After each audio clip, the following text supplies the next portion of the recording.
I have the distinct pleasure of introducing our keynote speaker for this morning, Francis, or Fitzgerald. And I am really fortunate that I get to do this because Fitz is not only a former colleague when we both worked at Minnesota Land Trust, but I'm really honored to call Fitz and his wife Heather friends. And you can all read his formal bio in the program. What I want you to know about Fitz is something that I learned really quickly when we first started working together at the Minnesota Land Trust. And Fitz was, you instantly learn, one of those people who so strongly connects with land and so strongly connects with people, landowners, that when he comes back into the office and is talking about the landowners he's working with on conservation projects, you can honestly feel like you are out on that piece of land and that you are sitting with that landowner like you know them, because his connection is so strong and so instant, and his passion is so great. And so, Fitz, thank you for that, because that is something you shared with me when we worked together. And so when I heard that Fitz wrote a book and was telling his story of his growing up in Minnesota, his going off to the Marines, your lifelong dream of working for DNR as a conservation officer, finding a little bit of a different path in conservation, and the role that the outdoors and nature has played in your life. I was really excited to read the story, and when I read it, I thought, he's got to come tell this story to the DNR Roundtable, because it is exactly to the point of why we need to invest in conservation, why nature and the outdoors are important. So Fitz, I'm very honored to have you here today, and I want to welcome you on up. I'm going to yield the stage to you. And also, as you come on up here, I want to give you a little bit of a thank you gift. When Tom Landwehr was commissioner, he commissioned these DNR commissioners' coins to recognize DNR staff and special friends who are members or former members of the military in honor of DNR being a Beyond the Yellow Ribbon organization. So I know it's a little weird to give you a thank you before you actually speak. So a little risky, don't burn me on this, but I won't be back up here. So I want to say thank you. So much. Yes.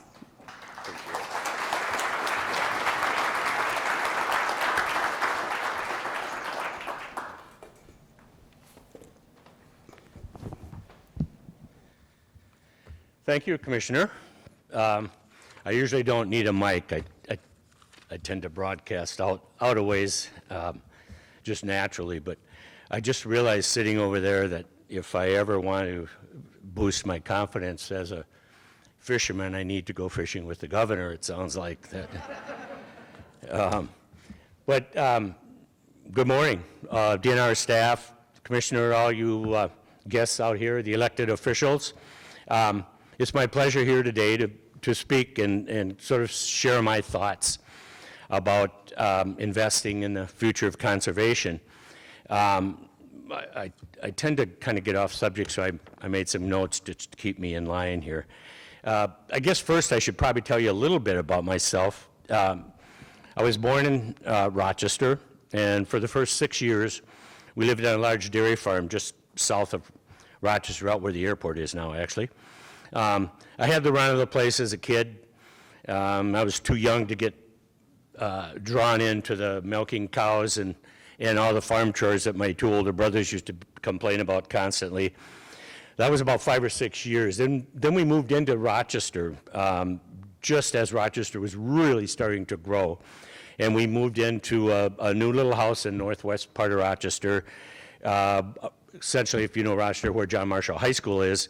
And that was the end of this town. We lived on the last street in town. And so I still had access to woods and fields and cornfields, even though it was a new neighborhood. And we basically lived there just long enough for me to get somewhat relatively socialized before we headed back out into the country. When we were about 4th grade, we moved back to a small farm north of Rochester, and which I eventually grew up on, and eventually as an adult moved back on, and lived there as part of my adult life until we decided to move to Ely.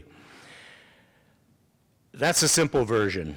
What I left out isn't quite so simple. When I graduated from high school, I knew I wasn't quite ready to focus on college. I wanted to go to college, but I just deep down knew I wasn't quite ready for college. So about 2 months into the summer after I graduated, I enlisted in the Marine Corps. This was something to do, huh? Sounds simple. I became a Marine. I'd serve my enlistment. I'd get the GI Bill for college, and I'd become a game warden. That's what I wanted to do from the time I was about 3rd or 4th grade. That's, I guess, how an 18-year-old mind sort of thinks, that you don't think much past that. You take one step at a time and you dive in. So after a lot of training, I ultimately ended up in what we used to refer to as sunny Southeast Asia in the spring of 1970. After some time in country, I found myself a squad leader with the Marine Corps and in a region of Vietnam called the I Corps, which was just south of the demilitarized zone in South Vietnam. After about 8 months, in December of 1970, December 19th, 1970, I was medevaced and ended up in Japan, ultimately at Great Lakes Naval Hospital near Chicago, where I recovered for about 5 months. After my recovery, I received an honorable discharge and began college with a goal still of becoming a game warden for Minnesota.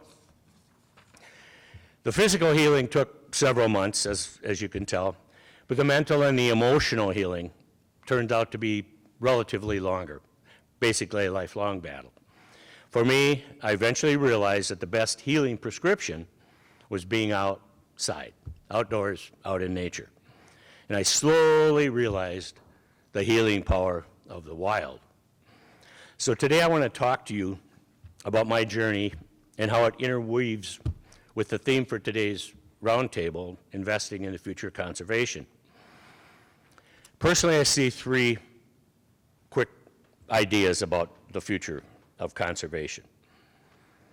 First of all, somewhere out there's a kid who's never seen a fox, or a deer, or an elk, or even a warbler.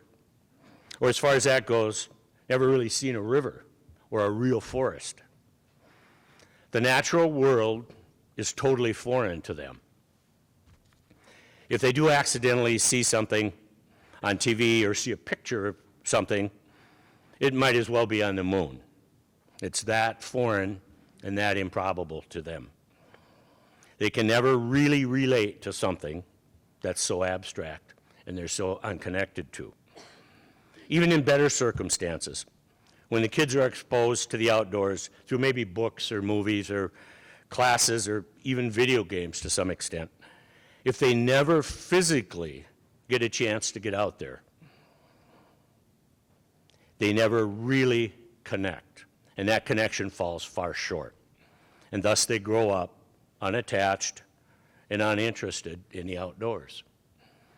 All that potential enthusiasm, all that potential energy and curiosity is never channeled toward nature. If kids are the future, and I really think they are, then kids are one of the best investments we can make in conservation. Second, all of you sitting out here, your jobs, your coworkers, your projects, your dedication, and even a daily grind actually is an investment in conservation. You meet the public, you research, you study, you mentor, you manage, you protect the natural world. That's investing in the future of conservation today. You never really know how you can affect people. Let me tell you a quick story. When I was 8 or 9, and we lived on that little farm north of Rochester, I loved that place. And it wasn't really a farm to me. Yeah, we had beef cows, we had horses, we grew some crops, but it was the place, it was the landscape that I really loved. Way before I heard the term sense of place, that was my wild. One day, I heard the dog barking down by the barn, and I ran down to see what he was all fired up about. And he had cornered a muskrat in the corner of one of the corrals. And I didn't even know what a muskrat was back then. But it looked like kind of a cool little critter. So I ran up to the house and got my dad. So Dad comes down and he looks at it, and he actually knew what it was. So instead of getting the old 870 out and dispersing the muskrat, he decided to call the game warden. A little while later, a big blue Plymouth Fury sedan pulls into the yard, and an even bigger man got out. It was the local game warden, John Gilbertson. Now, John was a little intimidated to an 8-year-old kid, so I kind of stepped aside as he went up and met my dad. He saw the muskrat, walked back to his car, opened this gigantic trunk to the Plymouth Fury, and got out a live trap. While he was setting the live trap up, he called me over and explained what he was going to do with the muskrat. He was going to live trap it. He was going to, without hurting him, and he was going to take him down a couple miles to the Zumbro River and let him go. While he was doing all this, he was explaining to me what kind of animal a muskrat was, what it eats, where it lives. Basically gave me a real close look after he put it in the trap. And he told me to go in, look it up in the encyclopedia, read all about it, and learn what a muskrat was. He thanked us for not shooting it, and he took off and drove down to the river. So a few days later, my curiosity was killing me, and I rode my bike down to the Zumbro and sat in the bank for a while. Sure as heck, eventually I see a muskrat swimming by, a bunch of vegetation in his mouth. Now, I know the chances of that being the same muskrat are pretty slim, but you would have never convinced me as an 8-year-old that that wasn't the muskrat that, with the help of Big John Gilbertson, we rescued. And I remember that to this day because of the way, as a DNR employee, he interacted with that 8-year-old me. Thirdly, the last investment I want to talk about is a big one to me personally, the land. Yeah, I'm going to use the old Will Rogers line, they don't make any of it anymore. Without land, we don't have landscape. We don't have conservation or the need for conservation. Land management, land protection, and just plain old built-in from the gut love of the land. Some places need to be managed. Some places need to be restored due to our misuse. And there are some places better left alone if it's not too late. Let me borrow another saying. If you build it, they will come. Now, that's not always possible in conservation. I would rather say, if it's natural and it's worth saving and we protect it, they will already be there. I was lucky as a kid to spend countless days outside. I was lucky to learn and appreciate what it was then and how it made me feel, and much later, how it helped me heal. Most of us in this building today, in some form or another, get to walk the walk of conservation. Don't forget to talk the talk. I was lucky to grow up in the woods, the rivers, and the fields. The outside was my world back then, every square inch of it. That was my wild. When I graduated from high school, I took a road trip out west to see the mountains. Never seen the mountains before. A good buddy of mine was supposed to come along, and at the last minute he pulled the plug, so I went alone. I drove my 1960 Plymouth Valiant with 2 new front tires, which my dad bought for me. I think he realized maybe if the rear blew out, I could handle it or something. I never did figure out why it was 2 tires, but we made it. But I wanted to see the West. At that time, the West really could have been anything west of Austin, Minnesota to me, but I wanted the mountains. There was something in my soul that needed to see the mountains and the wild.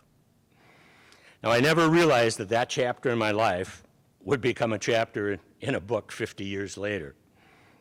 And I never realized that those mountains could become such a driving force in my life, in a recovery, and become such a part of my soul. I never realized then that the bull elk, the first elk I had ever seen, that stepped out of the dark timber and into a meadow along Timber Creek in the Rocky Mountain National Park, would be such a key piece of a long recovery from a violent world that I would see just a short time later. And don't believe Hollywood movies. To a 19 or 20-year-old kid, there is seemingly little to come back for after experiencing some of the worst that mankind can be. Again, I was lucky. I needed, and I wanted, and I desperately sought to come back home, to the mountains, to the woods, and to those rivers. To a hardened, blackened soul of a 19-year-old kid from Minnesota, that elk and those places is what drew me back.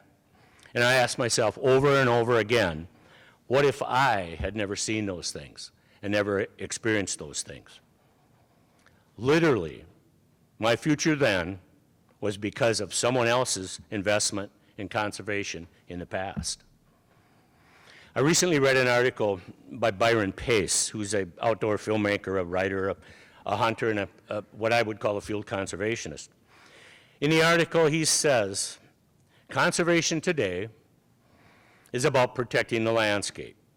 Species will practically save themselves if they have food, water, cover, and security. Now, that might be a stretch, but I believe most of that. And we all have the chance to be part of that. Now, I know I'm preaching to the choir here. Well, we need to remember there's a huge congregation out there. A congregation that has never really heard the message, or the song, or seen an elk. You know what? I think that we, as a choir, probably aren't singing loud enough. If you would indulge me, I'm going to read a couple passages from the book. This first one is sort of the story behind my whole game warden pursuit, and it might explain that a little better.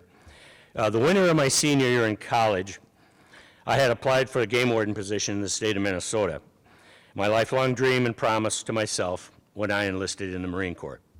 Those opportunities back then were far and few, as budgets were tight, but Minnesota was actually going to hire 2 new candidates for game wardens that year. It was an exhaustive procedure involving written exams, oral interviews, physical tests, and I thrived and completed each phase. But what made it almost impossible was both federal and state hiring mandates had changed drastically, requiring certain quotas to meet the basically new Equal Opportunities Act. In other words, there was little chance in 1975 that a white male would fulfill the imposed restrictions set by the government into the new employment laws. I was somewhat aware of this, but I didn't realize the ramifications at the State Natural Resources Department. I made the final top 10 and drove down to St. Paul for a final oral interview and one more written exam. I had hoped maybe my veterans experience might push me through. 2 weeks later, I get a call from a training supervisor to let me know I was selected as one of the 2. Needless to say, I was ecstatic. I was on top of the world. The plan was beginning to finally become within my grasp. Shortly after this, I met with my potential supervisor at my mom and dad's farm to set up a training schedule, starting after my graduation from college. I can't describe the high I was on. all my work and dreams, and one of the reasons I enlisted in the Marine Corps, were about to pay off. I had a great evening meeting with him, and as we planned the next 6 months, as they wanted me to graduate from college as I only had one semester left. At the end of the night, we were standing in the entryway of the farmhouse. He was putting on his coat, and I just casually mentioned I wasn't sure if my eye would have kept me out of the program. And he stopped, and he looked, and he said, "What do you mean your eye?" And I knew immediately that I had blown it. My heart sank, and my chest got tight. I told him that I had lost one of my eyes in Vietnam, and that my left eye was a fake. Somehow, some way, after all the tests, all the physical exams, and the records they had procured over the last 3 months, they had missed that detail in my medical records. And during the physical exams, they never isolated one eye over the other. He came back inside and sat down in disbelief at the kitchen table. He told me because it was a law enforcement job, the vision handicap would most likely give me total disqualification. He promised he'd go to bat and fight for me, given the fact that I had jumped through all the hoops. And I honestly think he did. But the result was as predicted, a flat no. I would never become a game warden. I somehow finished my last semester of college and graduated at the end of the fall semester on December 20th, 1975, 5 years and 1 day after I was medevaced from Vietnam. But now this new unbearable wound would haunt me for the rest of my life. The hurt was much more than the physical wounds I'd had 5 years before. There would be no healing this wound. It would be years before I would get back into the natural resources field. Long, long years. Before I moved to Ely, I had lived on a little farm north of Rochester, and I had decided that I wanted to move north. But that meant giving up the little farm that I had lived on as a child and part of my adult life. This describes that last couple days at the farm. There are houses now where I arrowed my first buck. Those hardwood hills are now backyards, gardens, driveways, and cul-de-sacs. A young boy couldn't sit in that fence row anymore because there isn't a fence, or a row, or even a field. There are probably a few pocket gophers left, raising hell in the manicured and fertilized lawns, but the grouse and the pheasants are long gone. Deer are merely a nuisance now, hardly looked at and basically scorned as pests and destroyers of all the exotic shrubbery, probably chased out of the yard by someone's golden doodle. A fox or a raccoon may pass through at night, checking out the garbage cans put up for pickup in the morning. The geese don't sit down in the fields anymore. They fly way past there out to larger corporate fields and farms. Farmhouse is still there, not where it was, but literally moved and remodeled and updated. But it just doesn't seem quite as welcoming. The barn now serves as a garage or a garden shed or something, and the rich, pungent smells of cattle and horses are long gone. There are 2 houses and a commercial residence in the pasture with multiple driveways, culverts, dark green lawns. Alfalfa, corn, and soybeans are no longer sown into the black, rich soil on the back 40. There are 4 more houses back there, sprawling across that little field where I watched that first buck come and go in the green corn stalks and the soft, fragrant hay meadows. The new ground cover came trucked in pallets as Bermuda and Kentucky grass instead of sweet clover, alfalfa, and timothy that once grew deep-rooted, strong, and nitrogen-fixing. Maples, oaks, and pines have long been replaced with Russian olive, Chinese elm, and clump birch. The cottontails and woodchucks no longer nest in fallen logs and brush piles and holes in the field, instead taking up modern homes in window wells and culverts and under plastic garden sheds and composite decking. The guilt of leaving that little farm still eats at me whenever we go back to the area. I always drive by, even though had it not been for the barn, you would hardly recognize. You would never really know that it was once a farm. So in the course of saving myself and moving north, I lost that part of myself, that special, warm, nurturing, rearing ponds of my youth, my sanctuary, and my sanctuary later in life. Yes, the land is still there, but like so many farms, the soul of that land is gone forever. Yet had I stayed there, the past decades wouldn't be what they were, my life. I want to close with part of the epilogue, and it sort of wraps up how I feel about this today. Different studies all come in with the same grim conclusion. We're losing the collective soul of the wilderness, acre by acre, day by day. The worldwide picture is even more intimidating and alarming. How can we ignore such alarming statistics? It's because these numbers mean nothing to those who can't or have never experienced anything remotely close to nature. Most of our society is deprived of the experience that some of us take for granted. The future might look bleak unless we, as a society, embrace each other and recognize our primal need for comfort and peace from the natural world. Until we realize that, we as a society will hurt. Because I really believe deep down in every human, there is a need for spiritual and emotional healing that only nature can provide. I am here today because I'm lucky. And I am here because I've experienced the need and the emotion of nature's healing process. And I have felt it rebuild my tired soul. Now this is my new battle. Thank you.